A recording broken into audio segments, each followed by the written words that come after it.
Bonsoir tout le monde. Bon, violence d'État contre les agriculteurs. Alors, malheureusement, on en a l'habitude, hein. Le gouvernement réagit toujours comme ça. Au début, ils sont calmes, ils sont tranquilles, et puis après, ils passent à l'acte fort. On va regarder un petit peu les images, ces cris de détresse. Au moment où on se parle, on a 84 agriculteurs en garde à vue. Oui, ils sont en garde à vue parce qu'ils ont voulu, au tout démarrage des choses, déposer une gerbe de fleurs sur la tombe du soldat inconnu. C'est vrai que c'est des terroristes, hein. C'est compliqué, hein. Incroyable, incroyable. Donc cette violence d'État qui est en train de se mettre en place contre nos agriculteurs, c'est pas étonnant. C'est pas étonnant puisque vous avez bien vu comment ça s'est passé, la FNSEA. Alors il y a un très beau reportage qui est ressorti sur la FNSEA. Et je vais essayer de vous le diffuser parce que il faudrait qu'un maximum de personnes puissent comprendre à quel point, comment je pourrais vous dire sans qu'on se fasse censurer. Ils sont partout. Ils sont dans l'Assemblée nationale, ils sont au Sénat, ils sont vraiment partout sur le territoire. C'est incroyable. Moi, j'ai été vraiment très content de voir ce reportage sur la FNSEA. Et on peut en déterminer, on peut remplacer le mot FNSEA par mafia. Parce que c'est une mafia. C'est une mafia, c'est comme ça. Mais ne vous inquiétez pas, cette violence d'État que le gouvernement est en train de lancer, et je vous le répète, il y a 84 agriculteurs au moment où on se parle qui sont en garde à vue, n'est pas lancée contre la FNSEA. Ben non. Eux, on les a laissés tranquilles. On les a jamais embêtés. Jamais. Absolument jamais. L'ACR, vous avez vu l'ACR, c'est ceux qui avaient ces bonnets jaunes. Pourquoi cette violence d'État? Eh bien, premièrement, il faut éteindre ce mouvement des agriculteurs. Le gouvernement pensait qu'avec le salon de l'agriculture, tout allait s'arrêter. Qu'il n'y aurait plus d'action de terrain.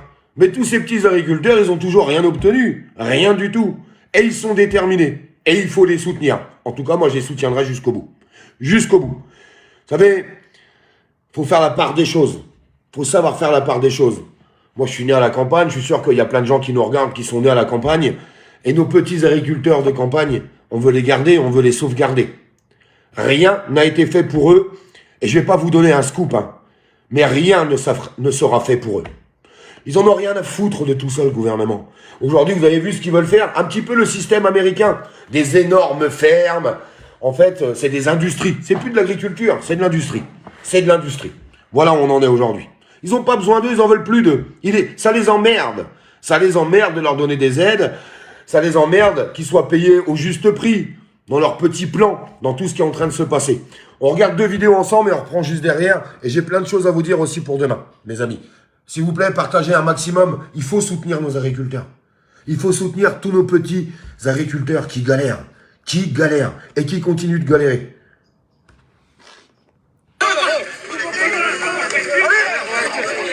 Donc ça, c'est le porte-parole de la CR. Voilà. Ça, c'est les ordres d'État, la violence d'État, elle est là. Vous venez avec vous, monsieur? Je ne sais combien de temps. Il a fait quoi, le monsieur? Monsieur, ce qu'elle fait? On n'a rien cassé. Voilà, ça, c'est les ordres donnés par le gouvernement. C'est vrai que c'est des terroristes, là. C'est incroyable hein, qu'on arrête ces gens-là. Hein. Eh ben oui, mais c'est comme ça.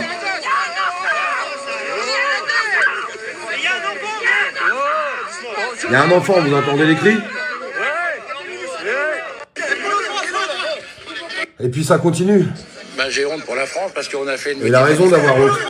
J'ai honte pour la France parce qu'on a fait une petite manifestation symbolique sur la tombe du soldat inconnu et on nous prend comme des chiens, comme si on était des criminels.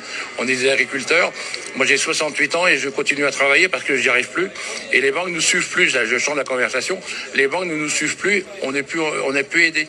On est mis plus bas que terre. Et c'est honteux. Et là, ce qui vient de se passer ce matin, c'est encore plus honteux. Honte à monsieur Macron. Tout à l'heure, vous avez mené une action, déposé une gerbe sous l'Arc de Triomphe. L'objectif, c'était de dénoncer le taux de suicide, notamment chez les agriculteurs. Il faut savoir une chose, c'est qu'il y a un agriculteur par jour qui se suicide en France. Et là, peut-être dans 1 mois, dans 2 mois ou dans 2 jours, il y en a peut-être ici qui vont se suicider aussi parce qu'ils n'arrivent plus à payer leurs charges. Et ça, le problème, il est là. Et ce qu'on voudrait, c'est se faire entendre. Et on n'a pas fait une action méchante, on a fait une action symbolique ce matin. Mais le problème, c'est que ça va réveiller d'autres personnes et Voilà. ça va continuer à manifester. J'ai honte pour la France parce qu'on a fait... Ça va continuer à manifester, je vais vous dire quelque chose. Mettez-vous à leur place. Et il y a des millions de citoyens qui vont comprendre ce que je suis en train de dire parce que ils sont à la place des agriculteurs. Aujourd'hui, en France, c'est pas le problème de l'agriculture. C'est le problème de tous les Français. Tous les corps d'État, tous les métiers, tous les gens qui se lèvent tous les matins et qui n'arrivent pas à vivre du fruit de leur travail. Des retraités qui ont travaillé toute leur vie et qui n'arrivent pas à bouffer. Des gens qui recherchent des emplois, mais on va les payer 1200 balles par mois. Voilà le problème, au fait, où il est aujourd'hui. Le problème, il est là. Donc c'est le problème de tout le monde. Mais ces agriculteurs, ils disent quoi? Ils sont pas entendus et ça va continuer de monter. Cette colère va monter. Mais c'est ce qu'ils cherchent, le gouvernement. Parce qu'ils cherchent à retourner l'opinion publique. Ils auraient voulu que ça soit encore interprété. On l'a connu pendant les Gilets jaunes. Les Gilets jaunes ont voulu massacrer la tombe du soldat inconnu. C'est faux, ils l'ont protégé. Les Gilets jaunes, quand ils étaient... J'étais pas moi ce jour-là à Paris. Mais moi, j'ai vu les vidéos. Les Gilets jaunes, quand ils étaient autour de la tombe du soldat inconnu, ils se sont mis tout autour pour la protéger. Mais ça leur aurait tellement... Le gouvernement aurait tellement voulu qu'on dise « Mais les agriculteurs s'en sont pris à la tombe du soldat inconnu. » Et vous verrez, ça va venir. Ça va venir. Parce que c'est toujours comme ça. La répression, cette violence d'État, on va vouloir les faire taire. On va vouloir les écraser.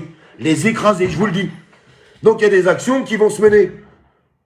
Pourquoi ça ne va pas s'arrêter? Comment voulez-vous arrêter des gens qui sont en train de perdre leur ferme, qui sont en train de couler, et qui vont se retrouver sans rien.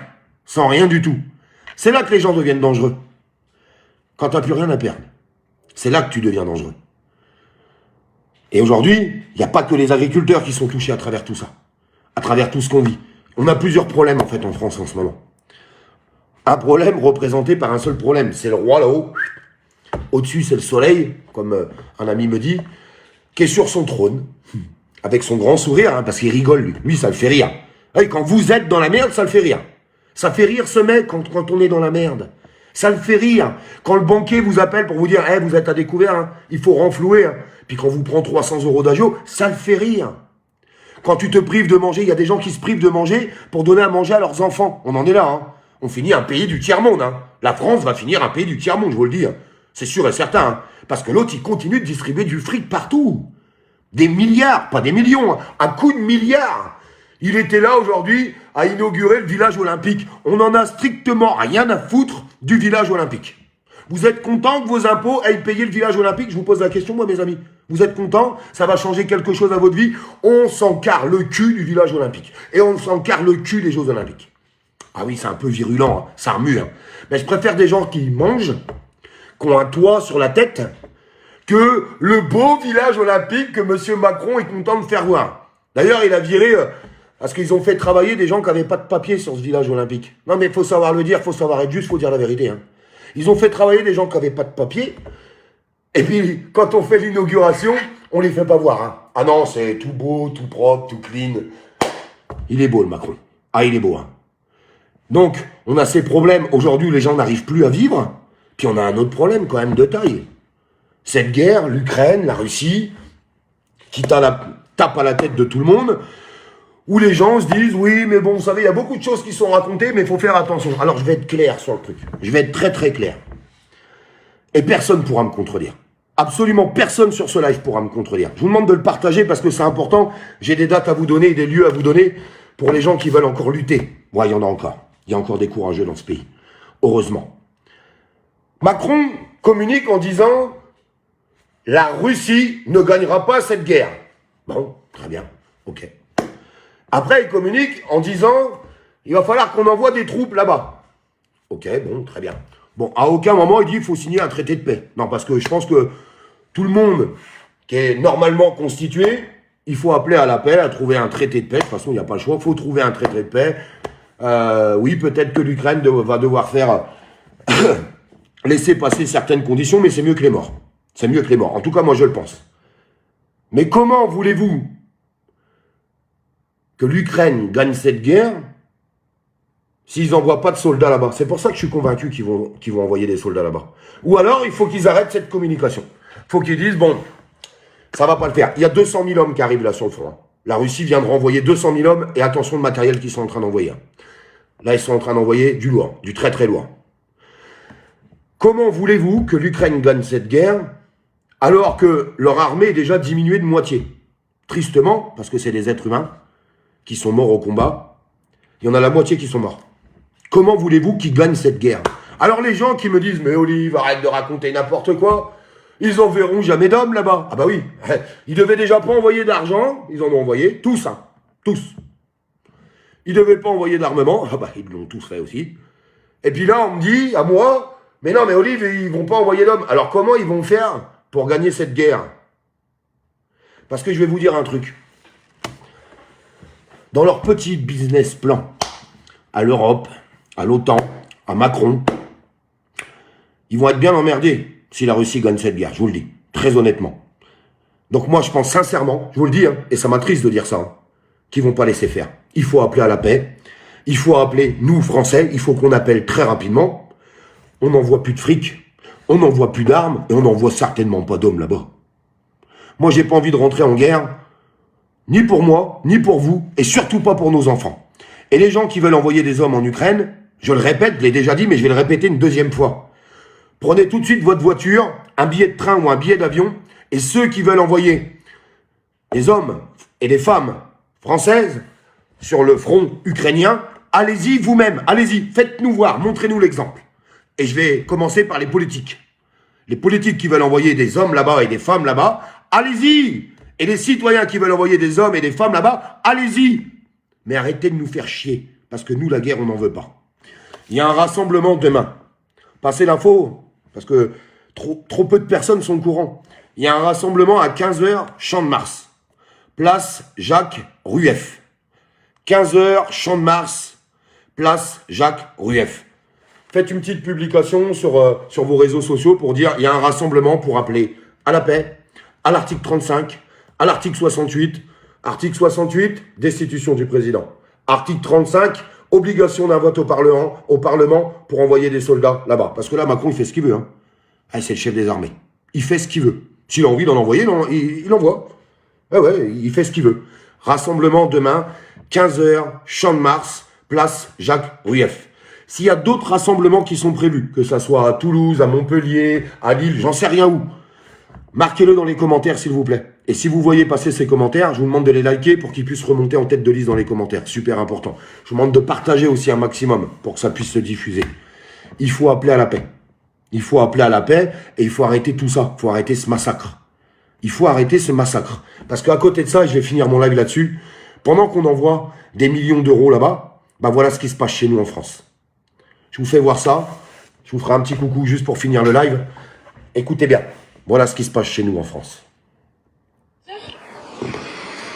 Et personne s'arrête. Vous récoltez que ça en 2 heures? Et personne s'arrête. Et madame, Et vous restez à côté de moi, vous verrez. vous avez besoin de quoi? Juste manger? Oui. Oui, bah venez, moi j'ai pas de pièces. J'ai une petite carte bancaire, c'est aussi très utile. Donc, si vous voulez, on va acheter un petit truc. Bah, comme vous voulez, comme ça vous fait Ah, plaisir. 80 alors. Vous avez quel âge? 80. Et qu'est-ce que vous faites dehors comme ça?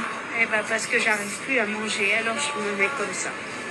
Vous avez pas de retraite ou rien? Si, Ah, j'ai 700 euros de retraite. Mais pour payer le loyer et tout, ah oui, oui. Madame, vous voulez des fruits? On va aller là-bas à 10 minutes. ouais. Et on y va? Allez, on va faire les courses. Allez. Vous vous appelez Janine.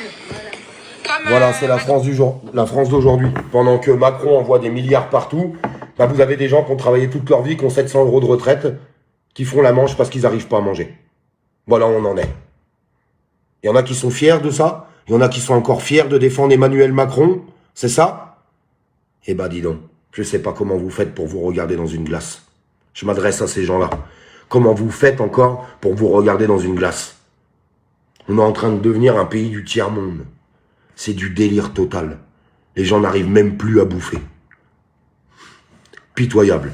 Ben moi, je vais vous dire, quand je vois ce genre de vidéos, je sais, il y en a, ils doivent avoir une carapace, une coquille sur eux. C'est pas possible, ça les touche pas. Ben moi, ça me touche, ouais. Parce que je suis un être humain juste normal.